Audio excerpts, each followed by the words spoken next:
how do we overcome our negative thinking? Caranya gimana sih mengatasi dan menang atas pikiran negatif kita? Tonight's session is not about positive thinking. Nah, malam hari ini kita tidak sedang membahas positive thinking ya.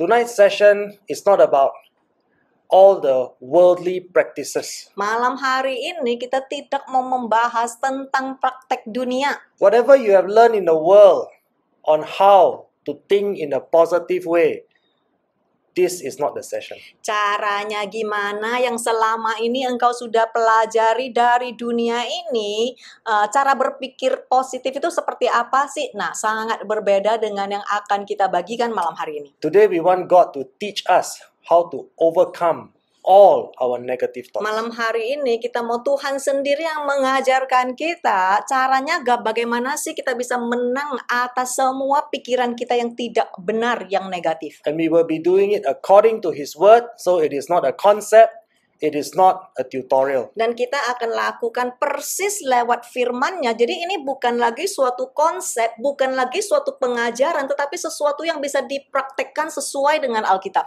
The first portion of scripture, let us take a look at Proverbs chapter 4 verse 23. Ayo sama-sama kita lihat bagian pertama firman Tuhan di Amsal pasal 4 ayat 23. The word of God says, be very careful about what you think.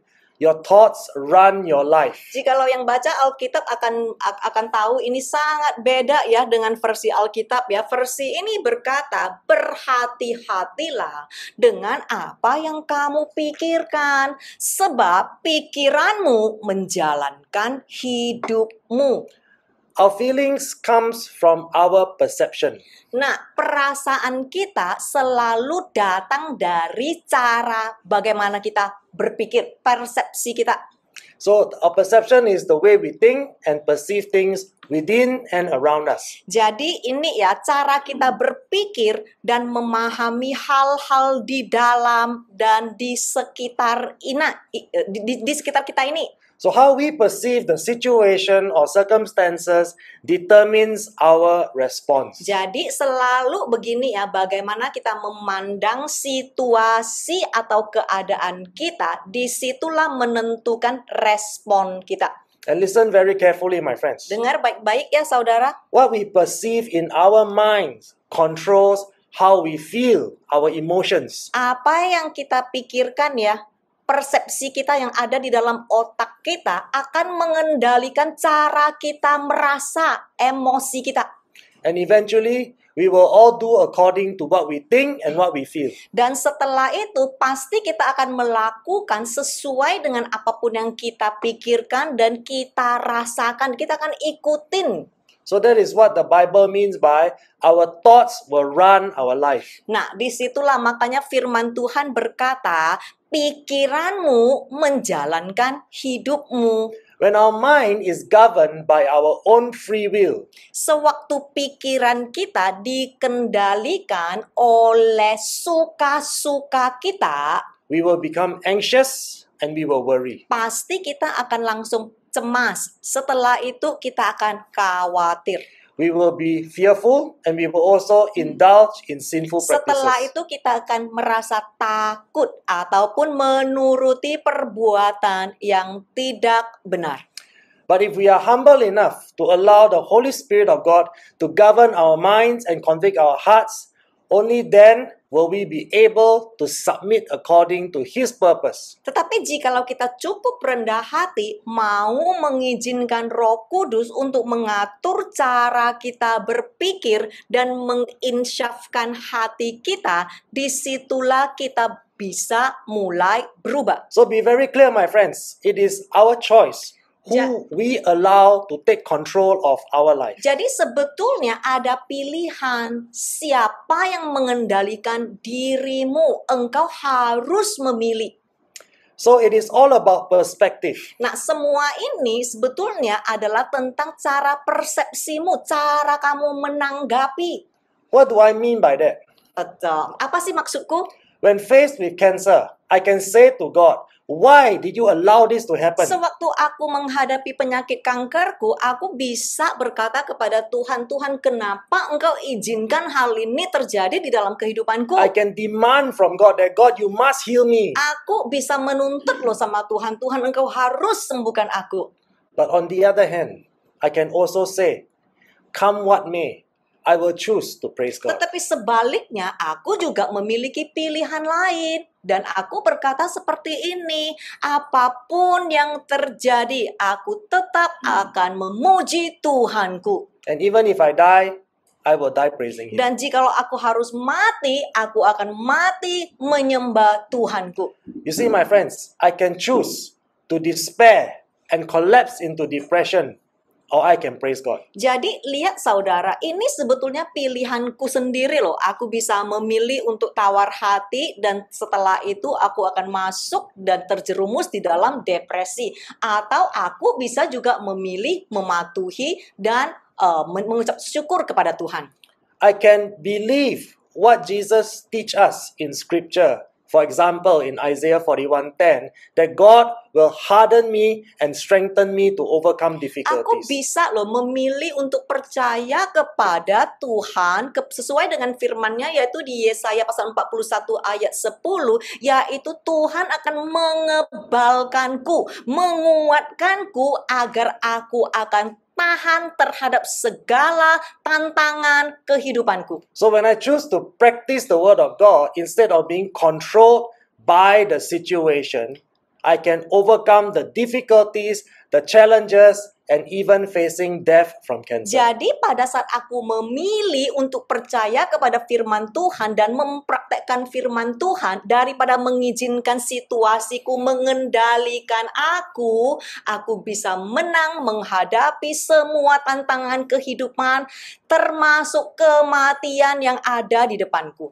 Yes, my friends, this is not make-believe. Jadi iya saudara, ini bukan sesuatu dongeng, sesuatu yang cuman kita baca. This is real because I battled cancer for 10 years. Ini adalah sesuatu yang sudah aku praktekkan sendiri karena aku berjuang melawan kanker selama 10 tahun. The reason why I never slip into depression is because I'm strengthened by His Word. Kenapa sih aku tidak depresi sewaktu aku mengalami kanker 10 tahun? Karena aku selalu dikuatkan oleh firman Tuhan. I would rather choose to believe in His Word, trust in His Word, than to allow the situation to control how I feel. Aku sudah mengambil keputusan tegas, lebih baik aku percaya kepada firman-Nya, lebih baik aku praktekkan firman-Nya daripada aku percaya kepada situasiku dan masuk terjerumus di dalam depresiku. But when we begin to practice our free will, Nah, di saat kita hidup suka-suka dikendalikan perasaan dan pikiran kita, we are no longer governed by His Holy Spirit and we are no longer governed by His Word. kita tidak lagi dikendalikan oleh Roh Kudus-Nya, kita tidak lagi dikendalikan oleh firman-Nya. When we are controlled by our flesh, we will never be able to obey His written Pada saat commands. hidup kita dikendalikan oleh kedagingan kita sendiri adalah suatu mustahil kita bisa taat kepada firman So now you Tuhan. understand why so many Christians collapse into depression. Jadi saudara sekarang udah tahu kenapa sih banyak sekali Kristen masih gelisah, masih depresi. Many Christians today, they suffer the consequences of their free will. Banyak sekali Kristen sekarang mereka itu menderita akibat dari konsekuensi hidup sesuka-suka mereka, hak bebas mereka. And even if they have wealth, they have no breakthrough. Bahkan pada saat mereka makmur ibaratnya dengan harta benda, tetap mereka hidup tidak memiliki terobosan.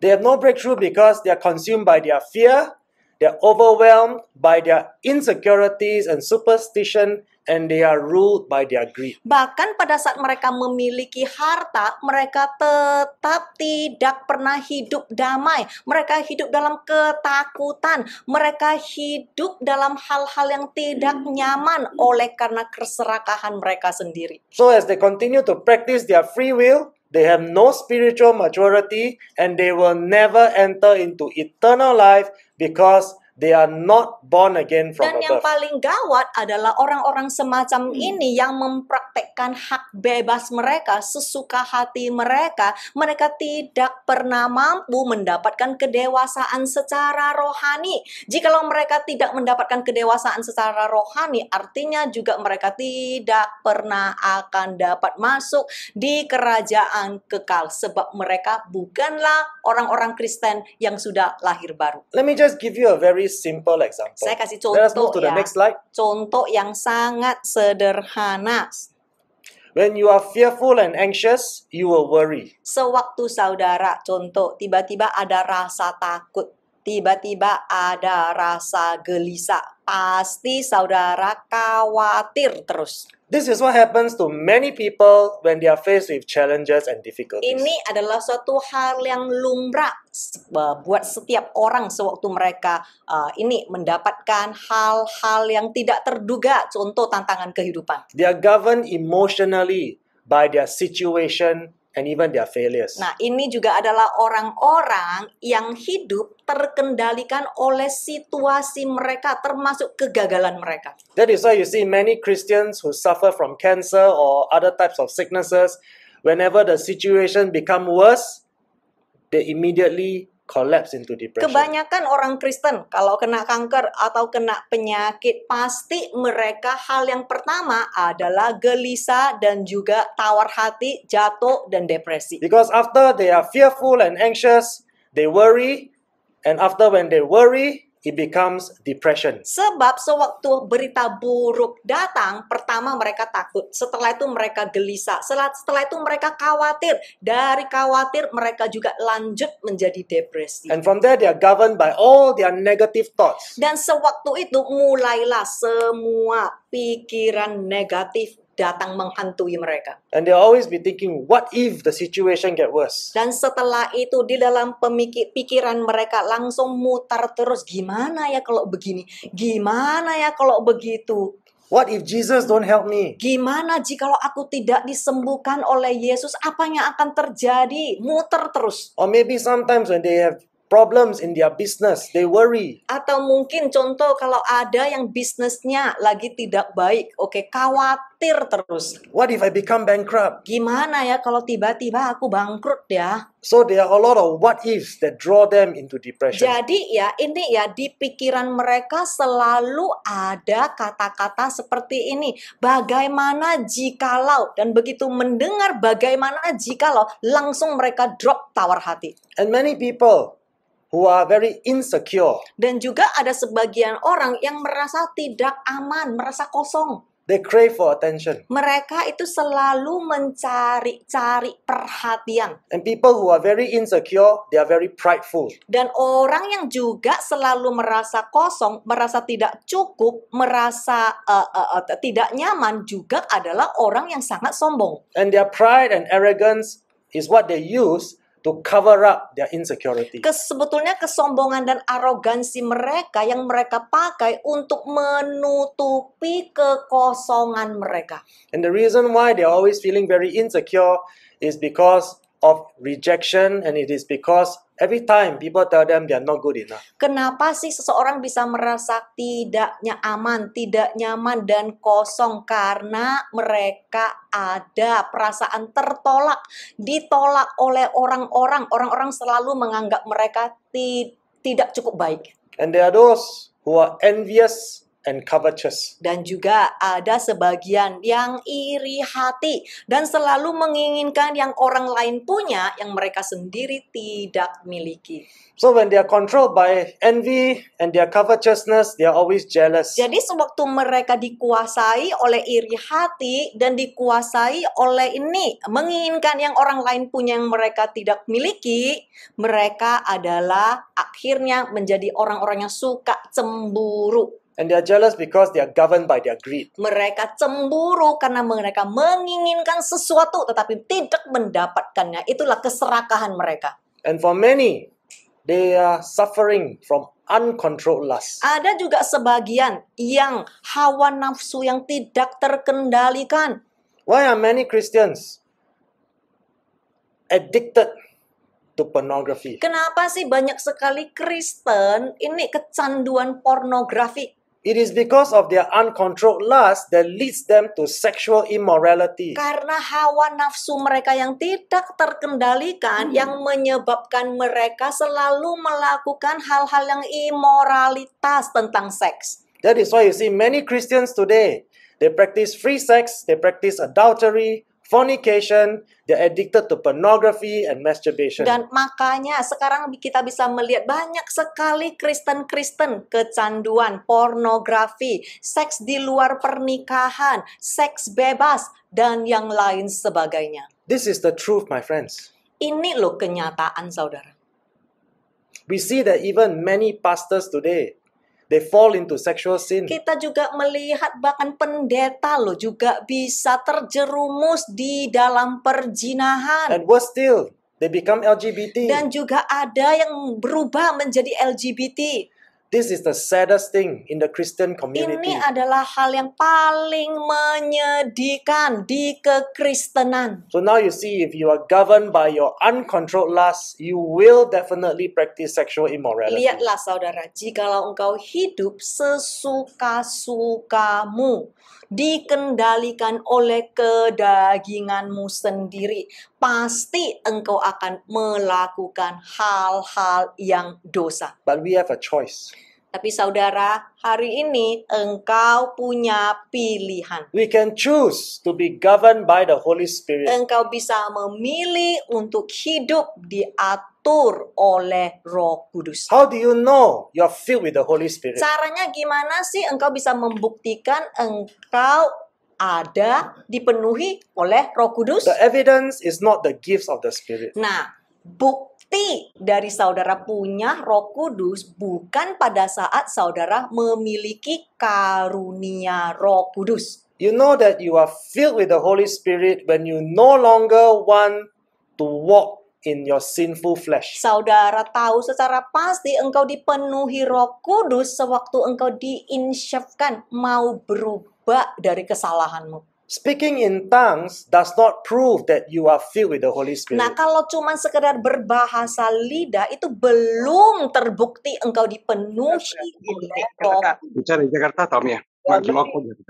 Who are worship leaders, Lalu, worship in tongues, but yet commit adultery. Sebab banyak sekali bahkan pemimpin pujian yang bisa berbahasa lidah setelah kelar memimpin pujian, mereka juga berzina. They can be worshiping God week after week, Sunday after Sunday. Mereka bisa loh memimpin pujian minggu demi minggu. They can be speaking in tongues and leading the entire congregation to speak in tongues, but still they commit adultery. Mereka bisa loh menyembah di dalam roh dan juga bisa menuntun, memimpin semua orang masuk di dalam penyembahan, di dalam bahasa lidah. Tetapi setelah itu kelar, mereka sendiri berzina. So are they filled with the Holy Spirit so that they commit adultery? Apakah seseorang yang dipenuhi dengan Roh Kudus semacam ini dengan hal yang sama mereka bisa berzina? No, my friends, they are filled Tentu with lust. saja tidak. Mereka sedang dipenuhi oleh roh hawa nafsu mereka. So the only evidence that we can have to know that we are filled with the Holy Spirit is when we are so convicted that we no longer want to sin anymore. Jadi dengar baik-baik saudara, bukti saudara dipenuhi Roh Kudus bukan karena saudara memiliki ini karunia roh, oke, pemberian dari Tuhan, bukan, tetapi bukti saudara dipenuhi Roh Kudus adalah pada saat saudara diinsyafkan mau berbalik dari kesalahan saudara. So this is the choice that we all who are the children of God must decisively make. Dan sebetulnya ini adalah suatu pilihan sebagai anak-anak Tuhan, pilihanmu sendiri. You can be governed by the fear of God according to Proverbs 8:13. Engkau bisa memilih hidupmu dikuasai oleh takut akan Tuhan sesuai dengan Amsal pasal 8 ayat 13. And then from there you will pursue holiness. Dan sewaktu itu, setelah itu engkau pun akan hidup mengejar kekudusan. What do I mean by pursue holiness? Apa sih maksud aku hidup mengejar kekudusan? We will hate all that is evil in the sight of God. Kita akan membenci semua yang Tuhan benci. We will hate all our sinful practices, Kita akan membenci semua praktek kita yang tidak benar. and you will immediately be convicted to stop betraying Jesus. Dan kita akan selalu diinsyafkan untuk berhenti mengkhianati Yesus. We will hate our pride Kita and learn akan to be humble. membenci ini loh, kesombongan kita sendiri. Dan kita mau belajar rendah hati. And we will learn to hate our lying and perverse lips, because we know all liars will not enter into eternal life. Kita juga akan mulai membenci bibir kita yang selalu mengatakan dusta, bohong, bibir yang sesat. Karena setiap kita tahu seorang pendusta tidak akan mendapatkan hidup yang kekal. Yes, my friends, this is the good news. Iya saudara, ada kabar baik. When we are governed by His Holy Spirit, Sewaktu hidup kita dikendalikan oleh Roh Kudus, and as we learn to abide in His Word, and His laws of holiness abides in us. dan pada saat kita melekat kepada firman-Nya, kita hidup kudus agar Tuhan Yesus juga melekat dengan kita, God Himself will personally keep us from sinning against Him. Tuhan sendiri yang akan menjaga agar kita tidak mau lagi melakukan hal-hal yang dosa terhadap Dia. That's a promise from God. Ini adalah janji dari Tuhan. Isn't it so comforting and assuring to know that we are kept in right standing with God? Bukankah adalah suatu hal yang sangat luar biasa kalau kita tahu, asalkan kita mau, pasti Tuhan akan menolong kita. Let us take a look at Titus chapter 2. Ayo sama-sama kita lihat Titus pasal 2. For the remarkable, undeserved grace of God that brings salvation has appeared to all men. It teaches us to reject ungodliness and worldly, immoral desires, and to live sensible, upright, and godly lives. Lives with a purpose that reflects spiritual maturity in this present age. Untuk luar biasa, tidak layak kasih karunia Tuhan yang membawa keselamatan telah muncul kepada semua orang. Itu mengajarkan kita untuk menolak kefasikan dan keinginan duniawi, amoral, dan untuk menjalani kehidupan yang baik, lurus, dan saleh. Hidup dengan tujuan yang mencerminkan kedewasaan rohani di zaman sekarang ini. Yes, my friends, His grace is sufficient for us. Lihat saudara, kita diajarkan kasih karunia Tuhan cukup bagi setiap kita. According to His written word, God has equipped us with His abundant grace to turn from godless living and sinful pleasures. Sesuai dengan firman yang saudara tadi baca, kasih karunia Tuhan telah diberikan kepada setiap kita agar kita itu diperlengkapi untuk berbalik dari kehidupan yang ibaratnya tidak bertuhan dengan kesenangannya yang mau berdosa terus. Godless living means our minds and our actions are not governed by God. Apa sih hidup yang tidak bertuhan? Bukan tentang Kristen atau tidak Kristen loh. Hidup yang tidak bertuhan adalah hidup yang pikiran kita dan perasaan dan hati kita tidak pernah dikuasai oleh Tuhan sendiri. The way we think and the way we perceive and the way we do everything is not governed by the Holy Cara Spirit. kita berpikir, cara kita merasa, apa yang kita lakukan, tindakan kita tidak pernah diatur oleh Tuhan. That is godless living. Ini loh yang namanya orang yang hidup tidak bertuhan. But the word says we should live in this evil world with His divine wisdom. Tetapi firman Tuhan ini mengajarkan kita harus hidup di dunia yang jahat ini dengan hikmat ilahi. We must live with the righteousness of Christ that is according to His word. Apa sih hikmat ilahi? Artinya hidup dengan kebenaran yang sesuai dengan firman-Nya. We must live with unwavering devotion to God. Yaitu pengabdian yang tidak tergoyahkan kepada Tuhan. We must practice self-control with a sensible mind that is governed by His Holy Spirit. Di sini kita juga diajarkan kita harus punya penguasaan diri dengan akal sehat yang diatur oleh Roh Kudus. We must purpose to do all these things so that we can live an upright, godly life that reflects spiritual maturity. Kita harus bertekun loh dengan hal-hal yang seperti ini agar kita dapat menjalani hidup yang saleh, hidup yang lurus, dan hidup yang membuktikan engkau adalah Kristen yang dewasa secara rohani. So you see, my friends, it is written, if we focus on rejecting ungodliness and all the worldly desires, passions, and feelings of loss. Jadi saudara ya, sudah tertulis jikalau fokus kita menolak semua hal-hal yang tidak benar, menolak semua kefasikan atau keinginan duniawi, all the feelings of discouragement and despair because we cannot get what we want. Nah, jikalau hidup kita juga menolak semua rasa putus asa. Apa sih putus asa? Putus asa adalah sesuatu yang kita inginkan tetapi kita tidak pernah mendapatkannya.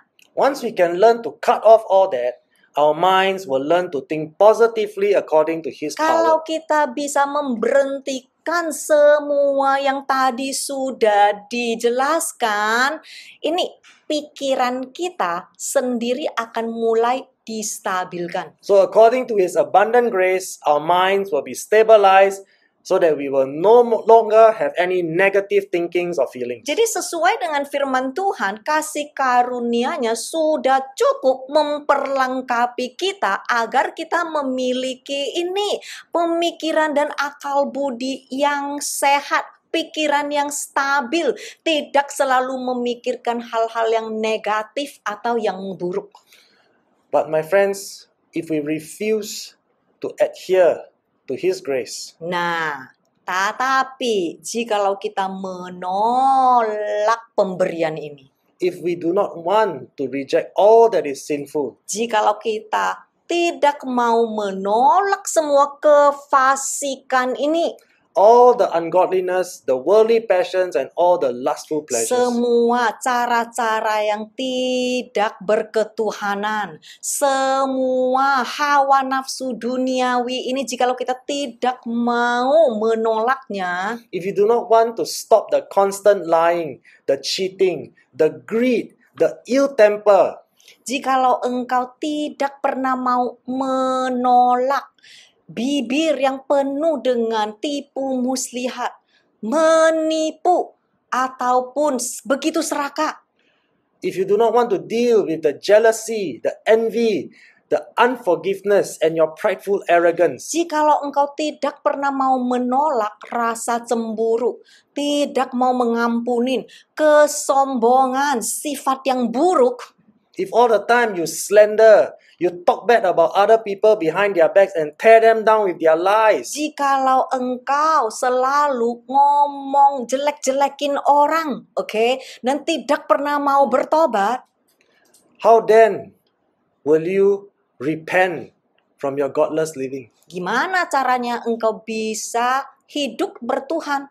Gimana caranya engkau bisa hidup penuh dengan pertobatan? How then will you reflect spiritual maturity? Gimana engkau bisa menjadi Kristen yang dewasa secara rohani? How will it be possible for you to be born again from above? Gimana engkau bisa lahir baru, yaitu lahir dari atas? If you continue in your sinful practices, how then are you able to overcome your negative thinking? Jikalau engkau terus-menerus melakukan hal-hal yang seperti tadi dijelaskan, bagaimana engkau bisa menang terhadap pikiran negatifmu sendiri? You have no breakthrough because you refuse to be governed by the Holy Spirit. Engkau tidak memiliki terobosan karena engkau menolak hidup dikendalikan oleh Roh Kudus. You have no breakthrough because you're governed by your your flesh. Engkau tidak pernah mendapatkan terobosan sebab engkau dikendalikan oleh kedaginganmu And sendiri. we all know that our flesh will only lead us to destruction. Dan setiap kita tahu kedagingan kita akan menuntun kita kepada kebinasaan. Next, let's take a look at 2 Corinthians chapter 10 verse 4 to 5. Ayo sama-sama kita lihat 2 Korintus pasal 10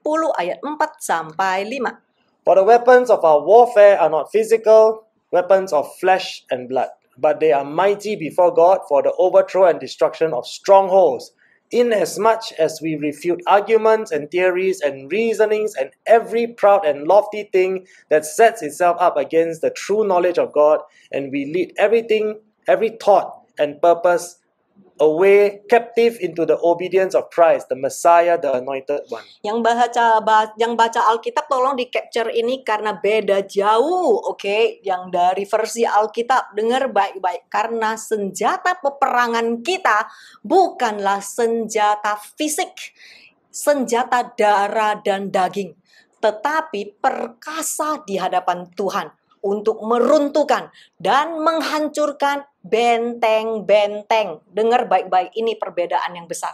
Sejauh kita membantah argumen dan teori dan penalaran dan setiap hal yang sombong dan yang tinggi yang bertentangan dengan pengetahuan yang benar tentang Tuhan.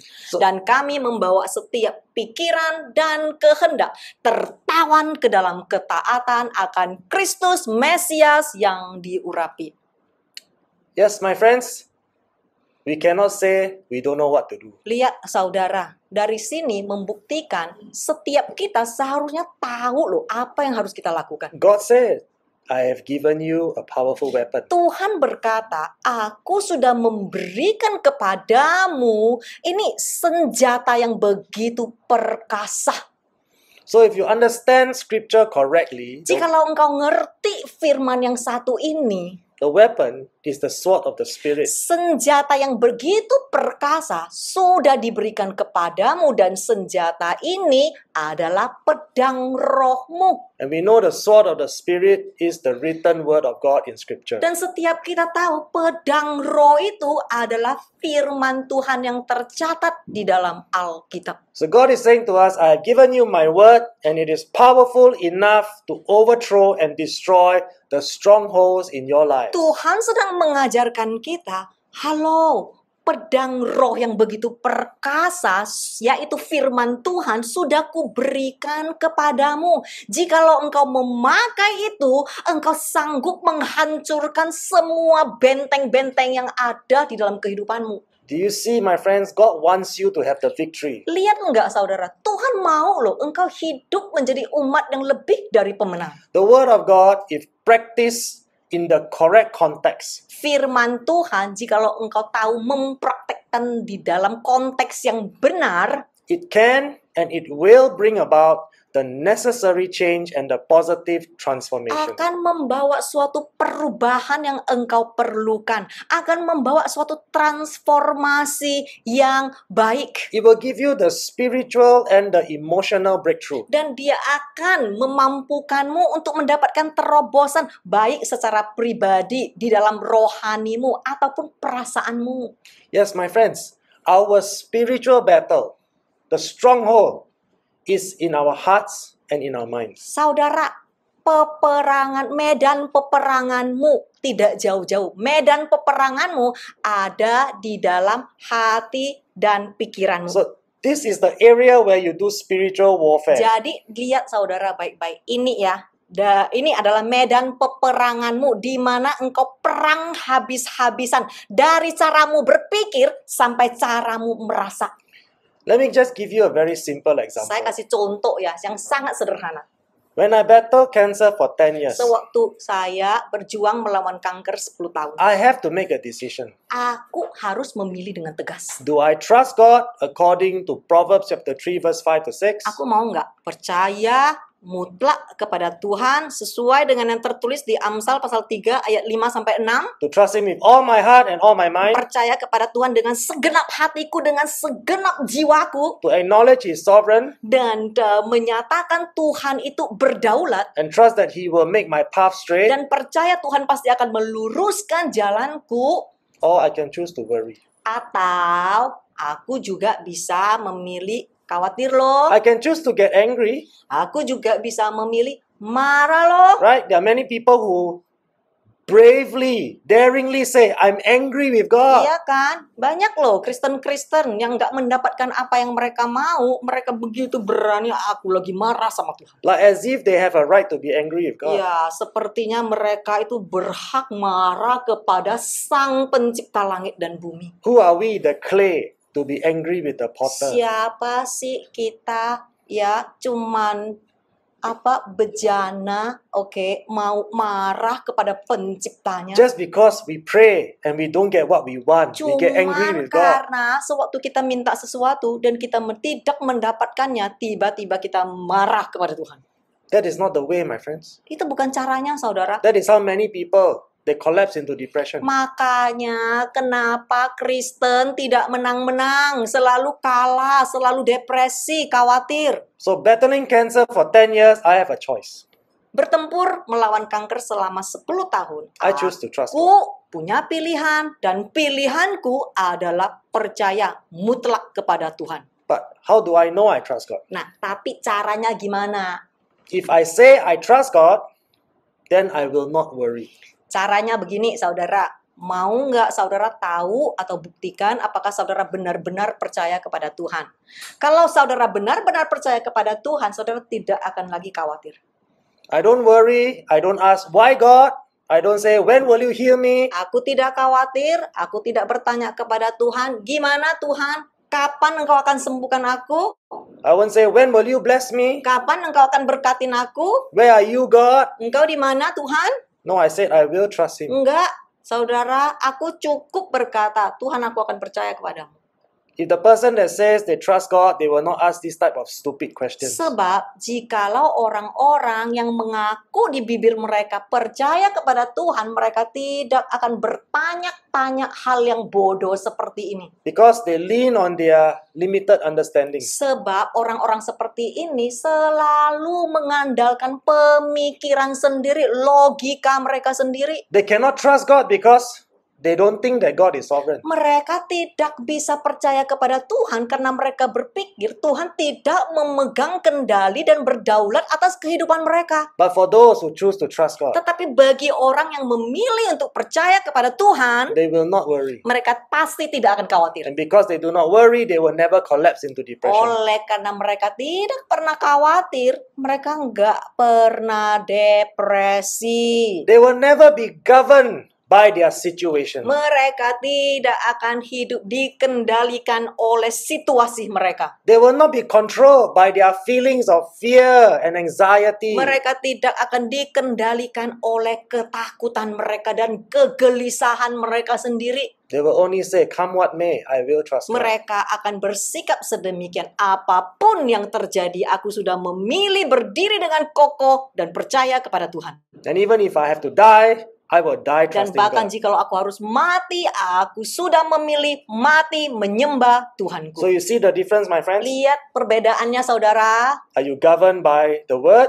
Engkau dikuasai oleh firman Tuhan? Are you governed by the Holy Spirit? Engkau dikuasai oleh Roh Kudus? Or are you governed by your own flesh? Atau engkau dikuasai oleh kedaginganmu? Matthew 5:3. Matius pasal 5 ayat 3. Blessed, happy to be envied and spiritually prosperous with life joy and satisfaction in God's favor and salvation, regardless of their outward condition, are the poor in spirit, the humble who rate themselves insignificant, for theirs is the kingdom of heaven. Ini juga sangat beda dengan yang versi Alkitab. Jadi tolong di-capture Matius pasal 5 ayat 3. Dengar baik-baik. Diberkati. Sebagaimana diberkati, hidupmu adalah hidup yang bahagia.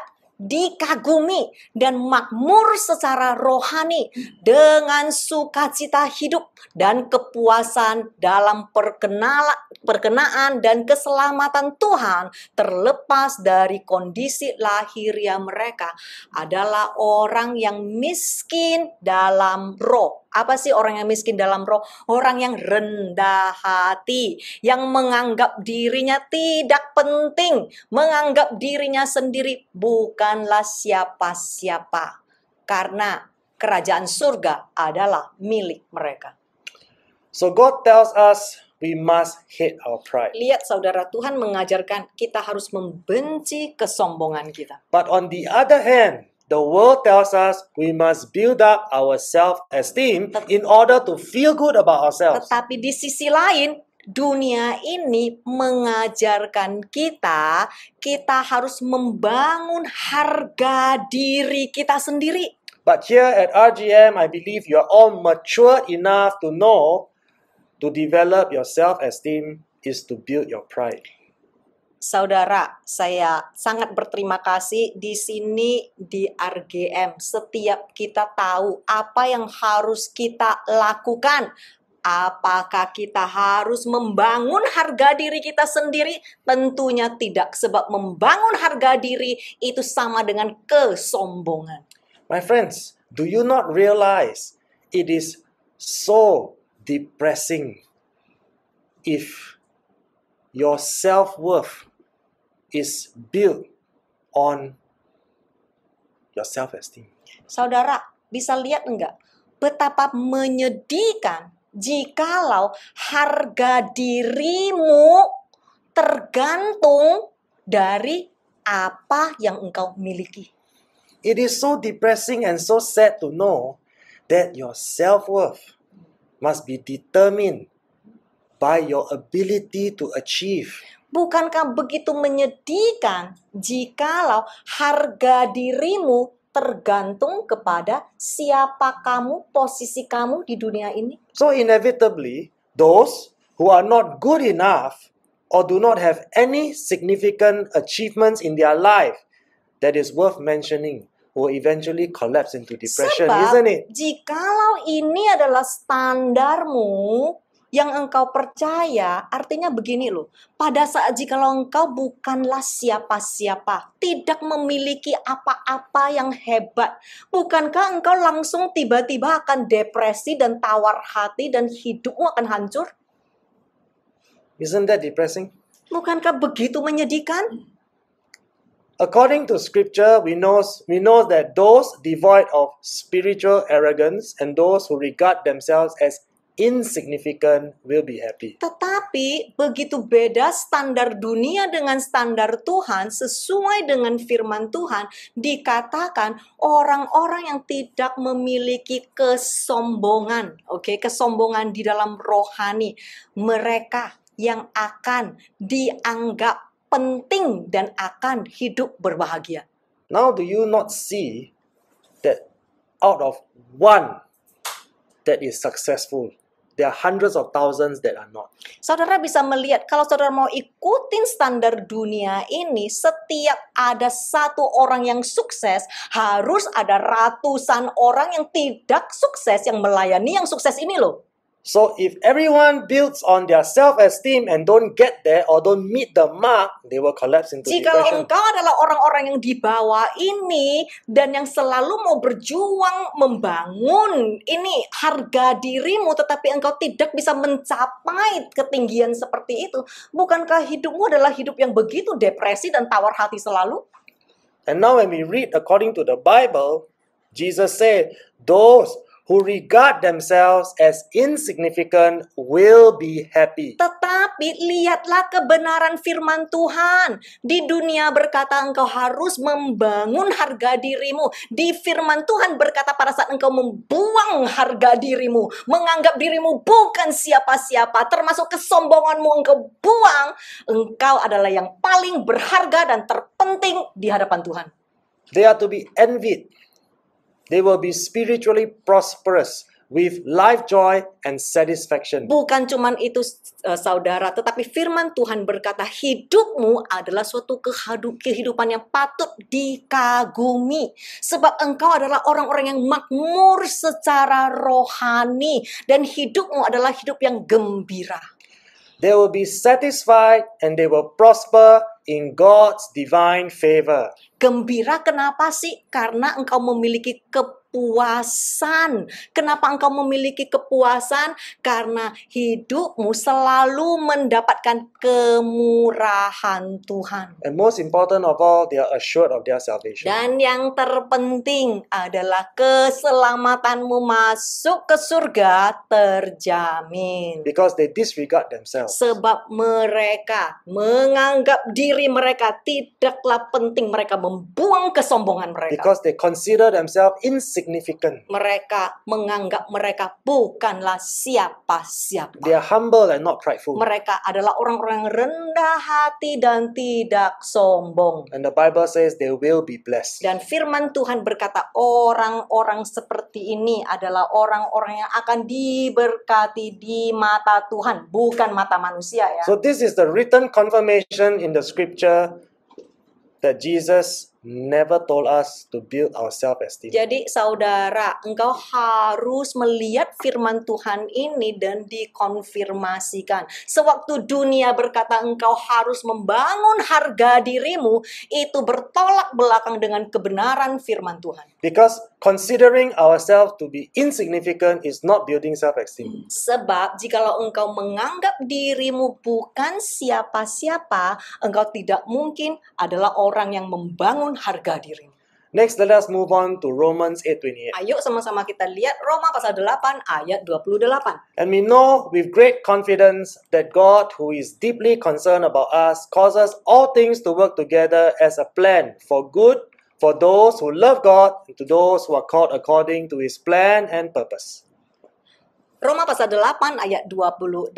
Dan kita tahu dengan penuh keyakinan bahwa Allah yang sangat memerdulikan kita membuat segala sesuatu bekerja bersama, merancangkan untuk mendatangkan kebaikan bagi mereka yang mengasihi Allah, bagi mereka yang terpanggil menurut dengan rencana dan tujuannya.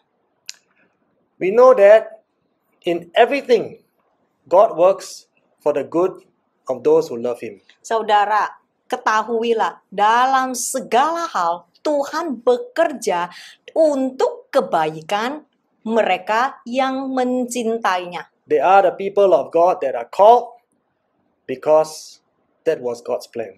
Nah, mereka yang mencintainya, siapakah mereka? Mereka adalah orang-orang yang dipanggil Tuhan sesuai dengan rencananya. Yes, my friends, when we really love God with our actions and not just simply with our lips. Nah, saudara, ini adalah untuk orang-orang yang sungguh-sungguh mengasihi Tuhan dengan perilaku kita. Bukan cuman sekedar bibir kosong doang. It's not lip service, my friends. Bukan omong kosong doang. We must actually glorify Him in all that we do. Apapun yang kita lakukan, mengasihi Tuhan, artinya apapun yang kita lakukan harus memuliakan namanya.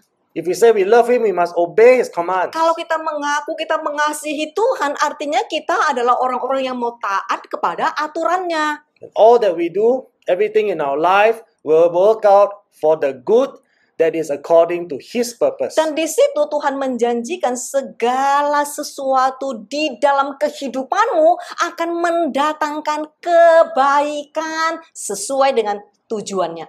So yes, my friends, there is a condition to this blessing. Iya, saudara, ada bagianmu loh di berkat firman ini. Obedience to His laws of holiness is the requirement to receive His blessing. Apa sih bagianmu? Taat kepada aturannya, yaitu firman-Nya yang kudus. Itulah bagianmu jikalau engkau mau menikmati berkat-Nya. Yes, my friends, we know the condition is clearly written. To love God is to obey His commandments, His Sebab- precepts, His statutes, and His laws of holiness. Sebab setiap kita tahu, kalau kita ngomong kita mengasihi Tuhan, artinya kita harus mentaati perintahnya, ajarannya, ketetapannya, dan hukum-hukumnya.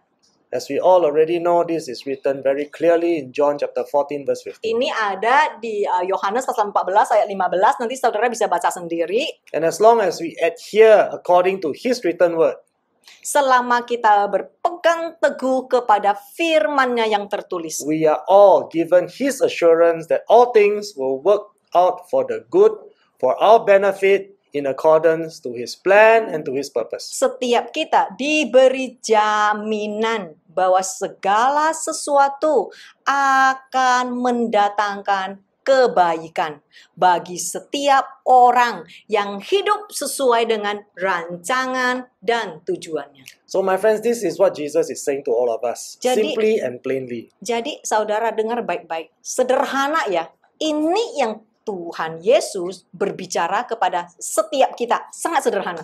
As long as we are humble enough to accept His teaching and willing to adhere to His word in order to effectively fulfill our part, Asalkan kita rendah hati, mau menerima semua firman-Nya.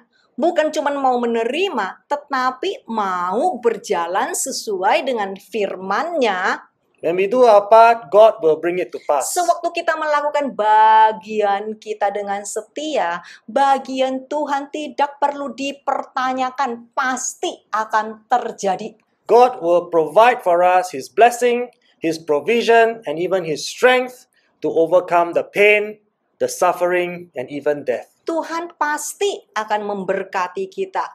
Memberkati kita dengan apa sih? Bukan cuma sekedar penyediaan, tetapi Dia juga akan memberi kita kekuatan untuk menghadapi semua penderitaan atau tantangan dari kehidupan ini, termasuk kematian.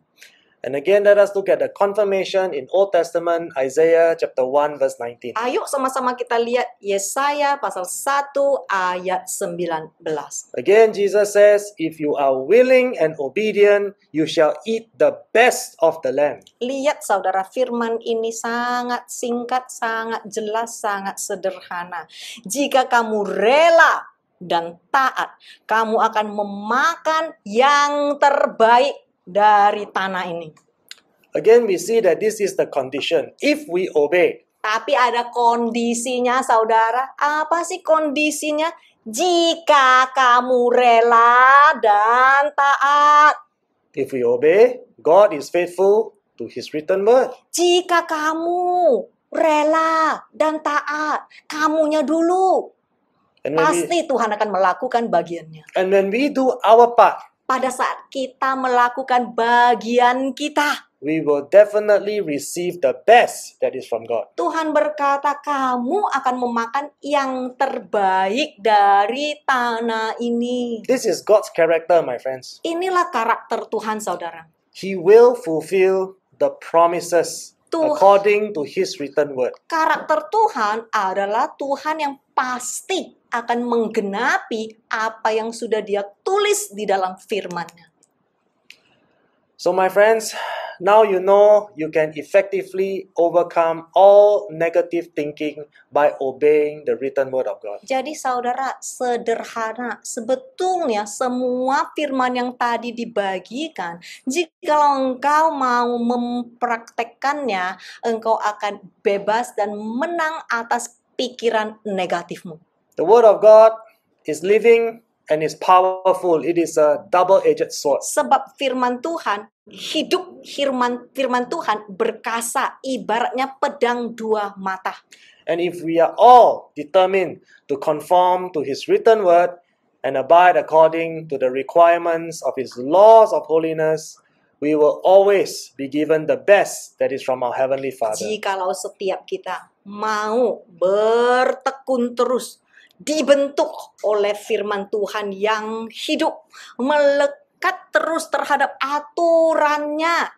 Saudara, firman Tuhan menjanji, engkau akan diberikan yang terbaik di tanah ini oleh Allah Bapamu. So remember, my friends, as long as you are governed by His Holy Spirit, Jadi ingat saudara, asalkan hidupmu diatur oleh Roh Kudusnya.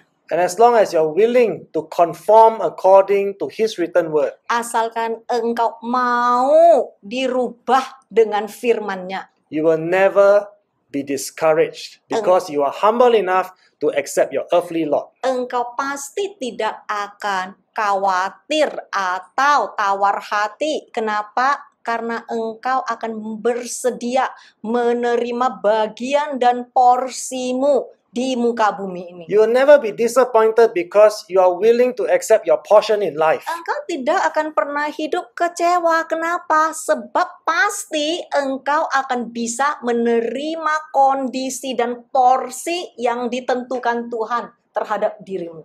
And we will never ever have to be depressed because all things will work out together for your good. Dan engkau juga tidak perlu hidup tawar hati. Kenapa? Engkau tidak perlu hidup depresi sebab firman Tuhan berkata, segala sesuatu yang baik akan terjadi di dalam kehidupanmu. Shall we pray? Ayo sama-sama kita berdoa. Father, we thank you for your word. Terima kasih Tuhan atas firman-Mu. Lord, we thank you for your tremendous blessing. Terima kasih Tuhan atas berkat-Mu yang berkelimpahan. Just by listening to your word tonight, we know we have hope. Cuman sekedar mendengar firman-Mu malam hari ini, kita tahu kita punya loh harapan. As long as we are willing to obey, Asalkan kita mau taat, as long as we are humble enough to accept your Holy Spirit, asalkan kita mau rendah hati dan mau menerima Roh Kudus-Mu to lead us, to guide us, and to govern us. untuk menuntun kita, untuk memimpin kita, dan untuk menguasai kita. To take every thought, every proud and lofty thought, and every arrogance in our emotions captive unto the obedience of Christ. Dan menundukkan setiap pikiran kita, menawankan setiap kesombongan kita yang melawan Engkau, ditawan di dalam ketaatan akan Kristus. Yes, Father, when your Holy Spirit is in control, we will no longer walk in our flesh. Iya Tuhan, sewaktu Roh Kudus-Mu yang memegang kendali kehidupan kita, kita tidak mau lagi berjalan bersama dengan kedagingan kita. So let it be done according to your word.